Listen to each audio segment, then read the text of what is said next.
नमस्कार, मैं हूं प्रशांत राव। आप देख रहे हैं GBN 24।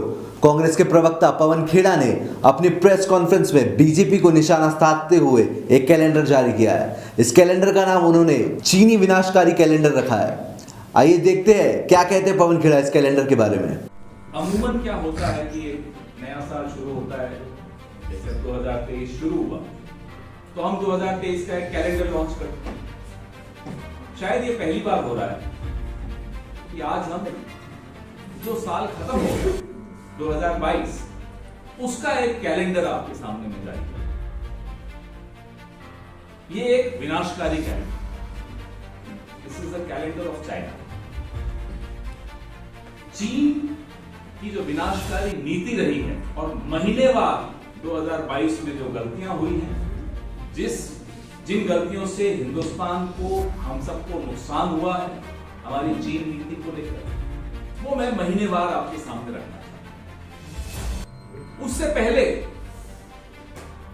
कैलेंडर जारी करने से पहले 2015 में शंघाई में चीनी राष्ट्रपति शी जिनपिंग के साथ प्रधानमंत्री मोदी ने अपने संबंधों का वर्णन किया। मैं एक लाइन पढ़ के आपको सुनाना चाहता हूं।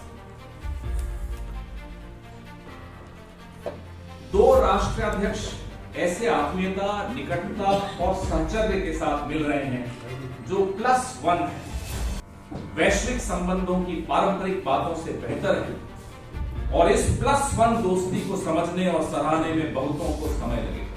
2015 में नरेंद्र मोदी जी ने शी जिनपिंग के लिए कहा। और शी जिनपिंग ने क्या कहा? कल प्रधानमंत्री जी, जैसा कि आपने कहा, आप और मैं द्विपक्षीय संबंधों पर दोस्तों दिल से दिल की चर्चा की तरह स्पष्ट बातचीत में लगे। ये उनके बयान। अब मैं आपको फिर से लेकर आता हूं 2022 की जनवरी से शुरू करते हैं। जनवरी में पूर्वी लद्दाख में LAC से लगभग 40 किलोमीटर दूर चीन द्वारा पैंगोंग त्सो पर एक पुल के निर्माण की छवि सामने आई। आप लोगों ने ही जारी किया, आप में से कुछ साथियों ने मीडिया में ये दिखाया। अरुणाचल प्रदेश के लुंगटाजोर क्षेत्र PLA ने 18 जनवरी को भारतीय क्षेत्र के अंदर 17 वर्षीय भारतीय मिराम तरोन का अपहरण कर लिया था। क्या हुआ? भाजपा सांसद श्री तापिर गाव, उन्होंने ट्वीट किया कि चीन ने 2018 में भारत के अंदर 3-4 किलोमीटर सड़क बनाई।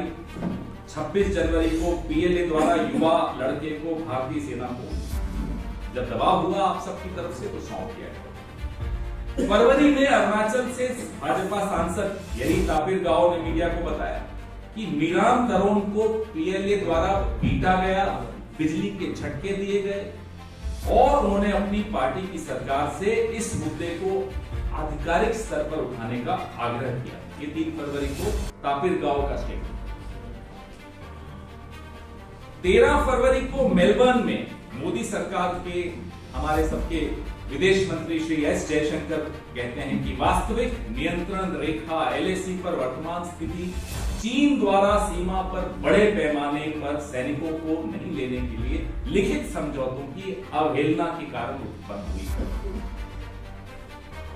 विडंबना यह है कि यही बयान जो मोदी सरकार के विदेश मंत्री ने 4 जनवरी 2023 को, ठीक एक साल बाद वियना में फिर से दोहराया। एक साल पहले जो बयान दिया, जो स्थिति बताई, एक साल बाद भी कमोबेश वही स्थिति एस जयशंकर के बयान जो वियना में दिया गया, अभी इसी महीने की 4 तारीख को दिया गया। मैं बयान पढ़ के सुनाता हूं। भारत ने चीन के साथ सीमाओं पर बल जमा नहीं करने और नियंत्रण रेखा को एक तरफा नहीं बदलने के समझौते किए थे, जिसे उन्होंने एक तरफा करने की कोशिश की है, जिसके परिणाम स्वरूप यह वर्तमान तनावपूर्ण स्थिति है। पूरा एक साल बीत गया दोस्तों। भारत के लिए सीमाओं पर या तो कुछ नहीं बदला और अगर बदला तो स्थिति बदतर ही हुई है, बेहतर नहीं। ये स्टेटमेंट मैंने आपको जयशंकर जी का एक साल पहले का बताया मेलबर्न का, और एक साल बाद का बताया वियना का अभी 4 जनवरी। बताइए, इस स्टेटमेंट से ही आपको समझ में आ जाएगा कि कुछ बदला नहीं। 15 फरवरी 2022 फिर से कैलेंडर पे आता तो मोदी सरकार ने फिर से 54 चीनी ऐप्स बैन कर दी। और इससे पहले जनवरी 2021 में गलवान के बाद आपको याद होगा 59 चीनी ऐप्स बैन किए। मार्च में चीन की पीएलए और भारतीय सेना के बीच पूर्वी लद्दाख के हॉट स्प्रिंग क्षेत्र में वापसी हुई। हालांकि विवादित क्षेत्र रीमैपिंग और उपग्रह इमेजरी चीन के साथ पीएलए सैन्य पदों को ही दिखाती है। वो कह कुछ रहे हैं, सैटेलाइट इमेज कुछ और बता रहे हैं। सत्य क्या है? हमारी सरकार ने तो देश के साथ साझा नहीं किया, विपक्षी दलों के साथ साझा नहीं किया, मीडिया के साथ साझा नहीं किया। 3 मार्च को इमेजरी ये को उन्होंने ये स्टेटमेंट दिया। 25 मार्च को चीनी विदेश मंत्री वांग यी भारत के दौरे पर आए, लेकिन मोदी सरकार पीछे हटने के भारत के तर्क को रेखांकित करने में विफल रही। We fail to underline, we fail to assert कि चीनी सेना को पीएलए को वापस पीछे हटना है इस इलाके से। अप्रैल में बड़ा महत्वपूर्ण डेटा, भारत चीन व्यापार डेटा क्या दिखाता है? भारत चीन व्यापार डेटा अप्रैल का दिखाता है कि भारतीय आयात 2021-22 में रिकॉर्ड 95 बिलियन अमेरिकन डॉलर था, जिसमें भारत के पक्ष में 73 बिलियन अमेरिकन डॉलर का रिकॉर्ड घाटा था। यहां तक कि चीन भारत को 2000 वर्ग किलोमीटर तक गश्त देने के अधिकार से वंचित करता रहा, लेकिन हमारा व्यापार देखिए कैसे स्पीड से बढ़ता है। और सुषमा जी कहा करती थी कि इस तरह से सीमा पर विवाद हो और व्यापार साथ में नहीं चल सकता। जेटली जी ने भी कई बार, एस जयशंकर जी ने भी कई बार, कहते कुछ हैं, करते कुछ और हैं, होता कुछ और दिखाई कुछ और। ये इस सरकार की पूरी जन्मपंथी। मई में राष्ट्रीय सुरक्षा का एक अक्षम्य उल्लंघन हुआ, इसको कभी कोई माफ कर ही नहीं सकता। चीन ने पैंगोंग त्सो झील पर दूसरा पुल बनाया। जैसा कि मीडिया रिपोर्ट से पता चला कि चीन पैंगोंग त्सो में बड़ा चौड़ा दूसरा पुल बना रहा है, जिस पर बख्तरबंद स्तंभों को ले जा सकता है। आप बताइए, इंफ्रास्ट्रक्चर की हम बात करते हैं कि साहब हम बॉर्डर पे इंफ्रास्ट्रक्चर बना रहे हैं। ये विवादित क्षेत्र पे इंफ्रास्ट्रक्चर बन रहा है, जहां बड़े बड़े बख्तरबंद उनके वाहन आ सकते हैं। जून में मोदी सरकार ने आधिकारिक तौर पर इस साल आयोजित होने वाली प्रस्तावित सैन्य गतिविधि के साथ शंघाई सहयोग संगठन SCO, शंघाई कोऑपरेशन ऑर्गेनाइजेशन में संयुक्त सीमा संचालन के लिए चीन की योजना का समर्थन किया। हम तो झुकते चले जा रहे हैं साहब।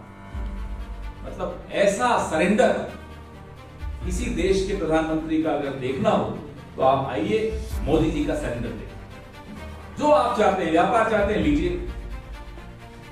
आगे मैं और बताऊंगा और आपकी भी आंखें खुली की खुली रह जाएंगी कैसा सरेंडर है।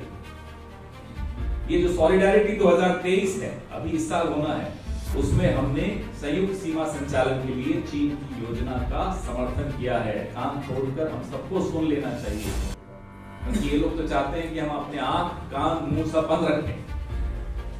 जुलाई में मीडिया द्वारा दिखाई गई नई उपग्रह छवियों से संकेत मिलता है कि डोकलाम के 9 किलोमीटर पूर्व में निर्मित एक चीनी गांव, जहां 2017 में भारतीय और चीनी सेना का आमना सामना हुआ था, अब लगभग हर घर के दरवाजे पर कारों के साथ पूरी तरह बस्ती दिख रही, गाड़ियां दिख रही। ये सैटेलाइट इमेज में दिख रहा, ये कोई हम और आप नहीं बोल रहे, सैटेलाइट दिखा रही।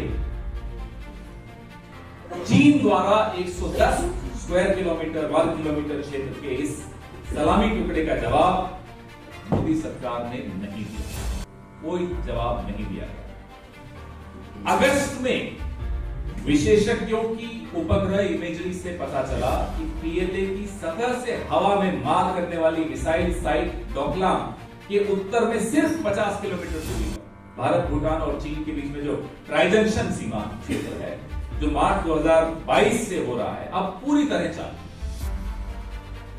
खतरा इतना करीब आ चुका है, अभी तो हम सिर्फ अगस्त तक पहुंचे हैं, इस कैलेंडर में। सितंबर में भारत और चीन ने एक संयुक्त बयान दिया। 8 सितंबर 2022 भारत चीन कोर कमांडर स्तर की बैठक के 16वें दौर में बनी सहमति के अनुसार बोगदा के क्षेत्र में भारतीय और चीनी सैनिक हॉट स्प्रिंग PP-15 ने एक समन्वित और योजनाबद्ध तरीके से हटना शुरू कर। अभी के लिए सिर्फ इतना ही। देश और दुनिया की तमाम खबरों के लिए देखते रहिए GBN 24।